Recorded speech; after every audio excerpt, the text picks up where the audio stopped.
सद्गुरू, मनात बरेच प्रश्न निर्माण झालेत, पण ते एक एक मला तुम्हाला नाही विचारता येणार, ते सगळे एकत्रच विचारतो आहे. पहिला प्रश्न असा आहे की जीभ घातक आहे की तारक आहे. दुसरा प्रश्न असा आहे की जसं समर्थ रामदासांनी म्हटलं आहे, नमो शारदा मूळ चत्वार वाचा, तर ह्या चत्वार वाचा कोणत्या? आणि तिसरा प्रश्न असा आहे की नामस्मरण, प्रार्थना वा साधनेशी त्यांचा काय संबंध आहे? जीभ तारक का मारक? आज आपण जर पाहिलं संसारामध्ये, प्रपंचामध्ये, तर आपल्याला असं दिसून येईल की जीभ ही सर्वसाधारण मारक ठरलेली आहे. कारण जिभेचा वापर कसा करावा हे लोकांना समजत नाही. बरोबर. आणि त्याचा परिणाम असा झालेला आहे की या जिभेमुळे सासूसुनांची भांडणं, मित्रामित्रामध्ये भांडणं, बॉस आणि सबऑर्डिनेट त्यांच्यामध्ये भांडणं. कारण जिभेचा चुकीचा वापर गेल्यामुळे आज जगामध्ये जे दुःखद प्रसंग निर्माण होतात त्याची जी अनेक कारणं, त्यापैकी प्रमुख कारण म्हणजे जीभ आहे. आणि म्हणून या जिभेचा वापर आपण कसा करायचा शेवटी तुमच्यावर अवलंबून आहे. म्हणून तूच आहे तुझ्या जीवनाचा शेवट. तर देवाने आपल्याला जीभ दिली, पण ती वापरायची कशी त्याच्यासाठी बुद्धी दिली.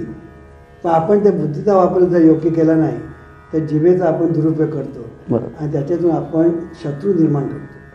दुसरं, जिभेचं आपण खाण्याच्या बाबतीत सुद्धा जर आपण पथ्य पाळलं नाही तरीसुद्धा जिभेला आपण जर संयम ठेवला नाही आणि वाटल्याचं खात राहिलो तर रोगांना आमंत्रण. म्हणजे जिभेचं महत्त्व एवढं आहे की एका बाजूने ते रोगांना आमंत्रण देतं खाण्यावरून, आणि बोलण्यावरून ते शत्रूंना आमंत्रण देतं. आणि अशा तऱ्हेने ही जीभ आपली महत्त्वाची आहे. या जिभेचं महत्त्व म्हणजे असं की या जिभेच्या ठिकाणी त्रिवेणी संगम झाला आहे. म्हणजे वागेंद्रिय म्हणजे वाचा, रसनेंद्रिय म्हणजे आपल्या ठिकाणी जी रसनेंद्रिय आहे, चव म्हणजे ती जिभेच्या ठिकाणी, आणि मन जे आहे ते जिभेमध्ये गुप्त आहे. गंगा यमुना प्रगट आहे, सरस्वती गुप्त आहे, तसं मन आपल्या जिभेमध्ये गुप्त आहे. मनाने तुम्हाला जिभेला हलवलं तर हलणार ना, म्हणजे त्याशिवाय जीव हलू शकत नाही. म्हणजे काय मन पाहिजेच, म्हणजे मन आहे म्हणून जीव हलते. मग तिकडे आहे मन, रसनेंद्रिय आहे आणि कर्मेंद्रिय आहे. असा त्रिवेणी संगम या जिभेच्या ठिकाणी झाले.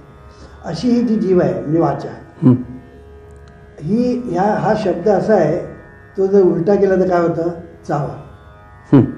वाचा, चा वा. कळलं की नाही? लोक चावण्यासाठी त्याचा उपयोग करतात. कळलं की नाही? आणि म्हणून याला चाव, त्याला चाव, त्याला चाव, ही चावाचावी जी होते ना त्याच्यातून जीवनामध्ये दुःख निर्माण होतं. पण जर त्याचा सदुपयोग करायचं आपण जर ठरवलं तर देवसुद्धा मिळतो. बाकीचं तर सर्व चांगलं होतंच, पण देवसुद्धा मिळतो तुम्हाला जर तुम्ही या जिभेचा जर चांगला वापर करायचा ठरवला तर, म्हणजे वाचेचा. आणि म्हणून ही जी जीभ आहे त्या जिभेचं योग्य मूल्यमापन आमच्या संतांनी केलं. म्हणून ज्ञानेश्वर महाराज यांनी हरिपाठ दिला, आणि हरिपाठामध्ये काय सांगितलं? असोनी संसारी जिवे वेग करी, वेदशास्त्र उवारी वाया सदा, ज्ञानदेव म्हणे व्यासाची अकुणा, द्वारकेचा राणा पांडव दे. म्हणजे द्वारकेचा राणा पांडव घरी म्हणजे कृष्ण भगवान, तो सुद्धा तुम्हाला प्रसन्न होईल. कारण पांडव, आम्ही नेहमी म्हणतो पांडव म्हणजे या ठिकाणी पांडव म्हणजे काय आहे? या ठिकाणी पंचमहाभूताचा मांडव आहे, तो पांडव आहे. आणि या ठिकाणी जर तुम्ही वाचने जर नामस्मरण केलं, देवाचं नाव घेतलं, तर तुम्हाला देवसुद्धा प्रसन्न होतो. सुद्धा हा शब्द मी वापरतोय. याचा अर्थ असा की जिभेचा जर आपण योग्य वापर केला तर तुम्हाला त्याचं फळ सर्व क्षेत्रामध्ये मिळेल. तुम्ही कुठल्याही क्षेत्रात जा, जिभेचा वापर चांगला करा. म्हणून आमचं जे साधन आहे त्याच्यामध्ये आम्ही नेहमी सांगतो, शुभचिंतन करा, शुभ इच्छा करा, शुभ बोला आणि शुभ करा. त्यामुळे शुभ बोलणं हेच भजन असं आमचं म्हणणं आहे. भजन म्हणजे आपण टाळ घेतली आणि भजन होतं इतकं आमचं मर्यादित नाही. बरोबर. तुम्ही शुभ बोलणं हेच भजन. आणि हेच जर तुम्ही शुभ बोलण्याचं जर एक ठरवलं तर आता आपण म्हणतो की चातुर्मासामध्ये काहीतरी आपण नेम केला पाहिजे. तुम्ही हा नेम करा, मी शुभच बोलणार. बघा तुम्हाला चातुर्मासामध्ये काय तुम्हाला अनुभव येतात ते बघा. आणि मग आयुष्यभर तुम्ही तेच करा. आणि म्हणून संतांनी काय सांगितलं, या जिभेचा तू वापर कर. कारण आपल्या जीवनामध्ये 4 गोष्टी महत्त्वाच्या आहेत: जीभ, प्राण, मन आणि देव. हे 4 महत्त्वाचे आहेत. ह्याच्यातला कुठलाही एक जर आपण स्वाधीन केला तर बाकीचे 3 जे आहेत ते आपल्या स्वाधीन होतात. एकाला जिंकत ना की बाकीचे 3 आपल्याला स्वाधीन होतात. तुम्ही मन जिंका, बाकीचे 3 तुम्हाला मिळतील. तुम्ही प्राण जिंका, बाकीचे 3 तुम्हाला मिळतील. तुम्ही जीभ जिंका, बाकीचे 3 तुम्हाला मिळतील. म्हणजे देव पण मिळेल, मन पण मिळेल आणि प्राण पण मिळेल. मन मिळेल याचा अर्थ मनावर कंट्रोल, प्राणावर कंट्रोल येईल आणि देव तुम्हाला प्राप्त होईल. इतकं ह्या जीवेचं महत्त्व आहे. आणि म्हणून ही जी जीव आहे, ह्या जीवेचा वापर करायचा म्हणजे देवाचं नाम घेण्यासाठी त्याचा उपयोग करायचा. विठ्ठल विठ्ठल विठ्ठल विठ्ठल विठ्ठल म्हणणं किंवा आमची विश्व प्रार्थना जी आहे, हे ईश्वरा सर्वांना चांगली बुद्धी दे वगैरे, ही जर प्रार्थना आपण सतत म्हणत राहिलो, नामस्मरण सतत करत राहिलो जिभेने, तर आपला त्याचा फार फायदा होतो. मग जिभेने नाव घेणं याला वैखरी म्हणतात. एकंदर 4 वाचा आहेत. एक म्हणजे वैखरी, दुसरी मध्यमा, तिसरी पश्यंती आणि चौथी परा. ह्या 4 वाणीपैकी पहिली हे त्याला वैखरी म्हणतात. म्हणजे जिभेने मोठ्याने आपण जेव्हा बोलतो तेव्हा ती वैखरी. आणि या वैखरी नाम घेणे हे सुद्धा फार महत्त्वाचं आहे. आपण मनातल्या मनात जेव्हा नाव घेतो ना तेव्हा देवाचं नाव पळून जातं, आपल्या कळत पण नाही कधी गेलं ते पण. पण तुम्ही मोठ्याने जर नाम घेतलं ना तर त्याचा फार फायदा होतो. आणि म्हणून मोठ्याने म्हणणं विठाल विठाल विठाल असं म्हटलं ना की तुम्ही थांबलात की तुम्हाला लगेच कळतं. पण मनातल्या मनात तुम्ही थांबलात की तुम्हाला कळतच नाही. हात आहे म्हणून वैखरीने म्हणणं हे फार महत्त्वाचं आहे. म्हणून जिभेने आपण म्हणणं याला संतांनी फार महत्त्वाचं स्थान दिलं आहे. कारण ही जी जीभ आहे, या जिभेच्या ठिकाणी त्रिवेणी संगम आहे. ही जीभ मित्र करू शकते, ही जीभ रोगांना आमंत्रण देऊ शकते आणि ही जीभ शत्रू पण निर्माण करू शकते. म्हणून जिभेमध्ये एवढं प्रचंड सामर्थ्य लक्षामध्ये घेऊन संतांनी या जिभेलाच धरलं. संतांनी सांगितलं या जिभेला तुम्ही धरा.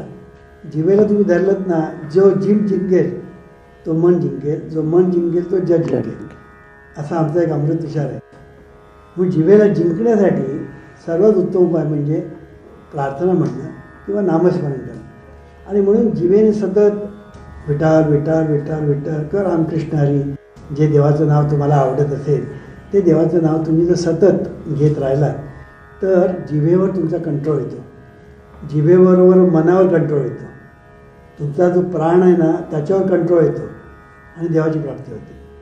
म्हणून एके ठिकाणी म्हटलेलं आहे, यम नियम प्राणायाम साधे जपता रामनाम, असं म्हटलं आहे की यम नियम प्राणायाम म्हणजे यम म्हणजे मनावर कंट्रोल, नियम म्हणजे इंद्रियावर कंट्रोल आणि प्राणायाम म्हणजे प्राणावर कंट्रोल. या तिन्हीवर कंट्रोल येण्यासाठी नामस्मरण फार उपयोगी आहे असं संतांनी सांगितलं. यम नियम प्राणायाम साधे जपता रामनाम. म्हणजे एक रामनामाचा जप केला, देवाच्या नावाचा जप केला तर तुम्हाला या तिन्ही गोष्टी प्राप्त होतात. असं हे जे वैखरी जी आपली आहे ती वैखरी फार महत्त्वाची आहे. आणि म्हणून वैखरीने आपण जप करणं ही फार महत्त्वाचं. आता दुसरं म्हणजे मध्यमा. मध्यमा म्हणजे काय, जीभ जीभ जेमतेम हलवायची आणि देवाचं नाव घ्यायचं, त्याला मध्यमा म्हणतात. वैखरीने आपण मोठ्याने म्हणतो. इथे आपण मोठ्याने म्हणत नाही, इथे आपण मनातही म्हणत नाही, तर आपण जिव्हा हलवून आतल्या आत म्हणतो. आपण कोणाला ऐकू जात नाही पण मनात नाही, पण जीभ हलवून आपण म्हणतो. ही सुद्धा फार मध्यमा वाणी ज्याला आपण म्हणतो, याने तुमचा पश्यंतीवर प्रभाव पडतो आणि दुसऱ्या बाजूने वैखरीवर प्रभाव पडतो. आणि म्हणून जीभ हलवून देवाचं नाव घेणं, नामस्मरण करणं, ह्यालासुद्धा परमार्थ क्षेत्रामध्ये महत्त्वाचं स्थान दिलेलं आहे. तिसरं म्हणजे पश्यंती. पश्यंतीमध्ये नाम घेणं म्हणजे थोडक्यात सांगायचं मनातल्या मनात घेणं. मनातल्या मनात. आता मनातल्या मनात नाम घेणं हे सुद्धा खूप महत्त्वाचं आहे.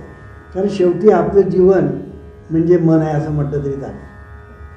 कारण आपल्या जीवनामध्ये सतत काय चाललेले असतात, विचार येतात कुठून, मनाकडून. मनाचा कारंजा म्हणजे विचार, मनाचा जो स्रोत म्हणजे विचार.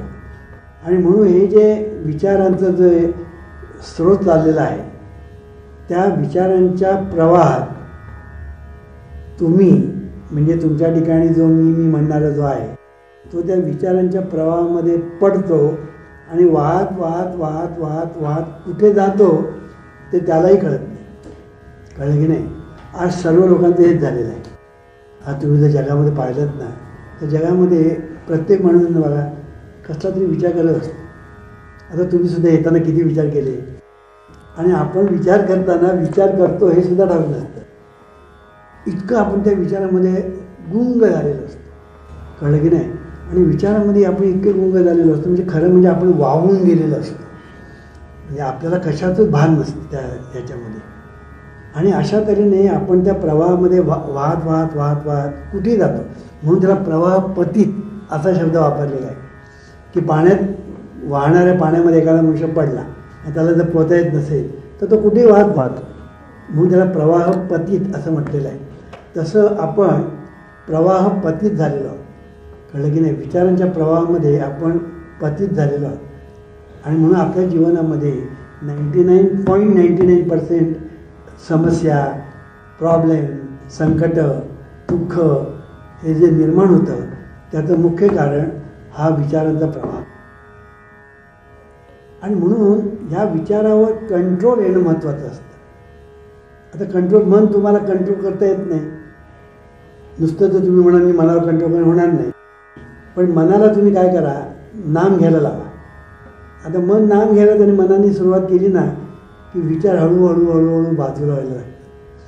कळलं की नाही? म्हणजे एखादा जसं बघा एखादा राजा जेव्हा राजा रस्त्यावरून त्याची जेव्हा मिरवणूक निघते त्या रस्त्यावरचे सगळे लोक बाजूला बाजूला व्हा बाजूला बाजूला व्हा म्हणतात. आणि तो राजा डौलाने चालत जातो. हे सगळे बाजूला होतात. तसं मनामध्ये एकदा तुम्ही नाम घ्यायला सुरुवात केली की हे जे विचारांचं हे सगळं जे आहे ना चलो बाजूला व्हा बाजूला व्हा बाजूला करत करत करत सगळे विचार बाजूला होतात आणि फक्त नाम आणि तुम्ही एवढे शिल्लक राहता. कळलं की नाही? त्यामुळे होतं काय, मनावर तुमचा कंट्रोल होतो. एकदा तुमचा मनावर कंट्रोल आला ना की मग या मनाचा वापर तुम्हाला जिथे पाहिजे तसा करता येतो. आज मन तुमच्या ताब्यात नाही आहे. जसं घोड्यावर तुम्ही बसला तर सुखाने प्रवास करा, पण घोडा तुमच्यावर बसला तर मराल. तसं आज मन आणि आपण असं झालेलं आहे की मन आपल्यावर बसलेलं आहे म्हणजे घोडा आपल्यावर बसला आहे. त्यामुळे आपली मरणोन्मुख अशी अवस्था झालेली आहे. म्हणजे आपल्या जीवनामध्ये सतत दुःख येते आणि आपण अगदी त्रासून जातो. ह्याच्या उलट आपण जर मनावर स्वार झालो मनरूपी घोड्यावर तर आपला प्रवास म्हणजे जीवनाचा प्रवास एकदम सुखाचा होईल. मग आता हे घोड्यावर बसायचं कसं? त्याच्यासाठी नाम. म्हणून नामस्मरण किंवा विश्वप्रार्थना सतत म्हणत राहिलं. सतत याचा अर्थ असा कामधंदा सोडून ना आपण मिळतो असं सतत म्हणत राहिलं तर आपल्याला विचारावर कंट्रोल आणता येतो. आणि विचार एकदा कंट्रोलमध्ये आले की आपलं जीवन सुखकर होतं. चौथी वाचा म्हणजे परा. ही जी परा वाचा म्हणून ज्याला आपण म्हणतो ही परावाणी असा एक शब्द वापरला जातो. आणि खऱ्या अर्थाने ती देववाणी आहे. आता या पहिल्या 3 ज्या आहेत ना या जीववाणी आहे आणि चौथी जी आहे ती देववाणी. म्हणजे काय, याचा अर्थ असा की पहिल्या 3 वाणी ज्या आहेत त्या तुम्ही हाताळू शकता. वैखरी हाताळू शकता, मध्यमा हाताळू शकता, बरोबर, पश्चिंती हाताळू शकता. पण ही जी परावाणी जी आहे ना ती तुम्ही हाताळू शकत नाही. आणि ती देववाणी आहे ती तुम्ही हाताळू शकत नाही. आणि म्हणून ही जी देववाणी जी आहे ती तुमच्या पलीकडे आहे, कक्षेच्या पलीकडे आहे.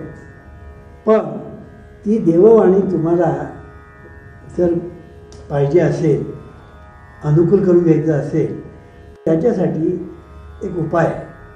तो उपाय म्हणजे असा की नामस्मरण आपलं जे आहे हे आपण इतकं केलं पाहिजे, इतकं केलं पाहिजे की ते अंतर्मनात गेलं पाहिजे. अंतर्मनामध्ये कधी जातं की तुम्ही ज्या वेळेला खूप सवयीने सतत नामस्मरण जेव्हा करता तेव्हा ते अंतर्मनात जातं. तुम्ही 2 मिनटं केलं तरी 10 मिनटं केलं किंवा 11 माळी केल्या तर ते बहिर्मनातून अंतर्मनात जाणार नाही. तर तुम्ही सतत त्याचा एक छंद, ज्याला आपण छंद म्हणतो की नाही, गोविंद गोविंद मना लागेल या छंद, मग गोविंद ते काय या भेद नाही देवत आहे असं म्हटलं आहे. आणि म्हणून छंद घेणं की आपल्याला वेळ मिळाला नामस्मरण, वेळ मिळाला नामस्मरण, असं आपण ज्यावेळेला करतो तेव्हा ते नाम बहिर्मनातून अंतर्मनामध्ये हळूहळू जायला लागतं. आणि अंतर्मनामध्ये एकदा तुमचं ते गेलं की भागत नाही. तिथे ते त्याचं बस्तान बसलं पाहिजे. आणि तिकडे एकदा त्याचं बस्तान बसलं की मग अंतर्मन नाम घ्यायला सुरुवात करतं. आता तुमचं बहिर्मन नाम घेतं. आता जे तुमचं मग वैखरी म्हणा, मध्यमा म्हणा किंवा पश्चंती, या तिन्हीला तुमचं बहिर्मन पाहिजे. बहिर्मनाने सांगितलं नाम घे, तुमची वैखरी घेणार. बहिर्मनाने सांगितलं तर मध्यमा घेणार. आणि बहिर्मनाने सांगितलं तर पश्चंतीत नाम घेतो. पण या बहिर्मनाचा देववाणीवर काही कंट्रोल नाही, आहे की नाही. म्हणून ही जी देववाणी जी आहे ती अंतर्मनात आहे. आणि म्हणून बहिर्मनातून अंतर्मनामध्ये नाम गेलं पाहिजे, म्हणजे नामजप अंतर्मनाने तो धरला पाहिजे. आणि अंतर्मनाने एकदा धरलं की तुमचं जे नामजप जो आहे ते बहिर्मन न करता अंतर्मन करायला लागतं. आणि अंतर्मन एकदा करायला लागलं की मग तुम्हाला करण्याची काय गरज नाही. मग ते अंतर्मनच म्हणजे अगदी शेवटपर्यंत अगदी ते तुम्हाला साथ देतं. आणि म्हणून याजसाठी केला होता अट्टा, शेवटचा दीत गोड व्हावा, असं जे तुकाराम मला म्हणतात. त्याचं कारण ते आहे की तुमच्या शेवटच्या क्षणापर्यंतच नव्हे तर पुढल्या जन्मामध्ये सुद्धा ते तुम्हाला साथ करतं, कळलं की नाही. आणि म्हणून ही जी अंतर्मन ज्याला आपण म्हणतो त्या अंतर्मनाने ते स्वीकारलं पाहिजे. आणि म्हणून याचा हे बहुतेक लोकांना हे काही माहिती नाही आहे, कळलं की नाही. म्हणून एके ठिकाणी कबीराने म्हटलेलं आहे, राम हमारा जप करे हम बैठे आराम. म्हणजे मी आरामात बसलेलो आहे, जप करण्याचं काम माझ्या हृदयामध्ये राम राम करतो. राम हमारा जप करे हम बैठे आराम. ते ज्ञानेश्वर महाराज सांगतात हरिपाठात, ज्ञानदेवा मौन जपमाळ अंतरी धरोनी श्रीहरी जपे सदा. किती स्वर्ण. म्हणजे श्रीहरी जपे सदा, माझ्या अंतःकरणामध्ये जपमाळ धरतो कोण? श्रीहरी. आणि जप कोण करतो? श्रीहरी.